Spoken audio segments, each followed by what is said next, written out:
বিসমিল্লাহির রহমানির রহিম।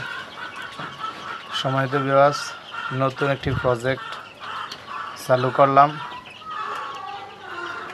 দেশি মুরগি, ফার্মি মুরগি পালনের উদ্যোগ গ্রহণ করেছি। ইনশাল্লাহ দোয়া করবেন, আল্লাহ তাআলা যেন বারাকা দান করে। এই যে আমার ফার্মি দেশি মুরগি, যেগুলো ডিম পাড়ার জন্য প্রস্তুত করা হচ্ছে। একদিনের বাচ্চা থেকে আজকে 10তম দিনে এই পর্যায়ে আছে আমার বাচ্চাগুলো। আলহামদুলিল্লাহ খুবই ভালো আছে।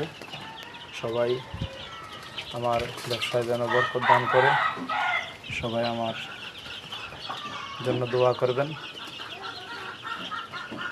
যেন বারাকা দান করে। ভরপুর খাওয়ার জন্যে প্লাস্টিকের নেট দেখুন।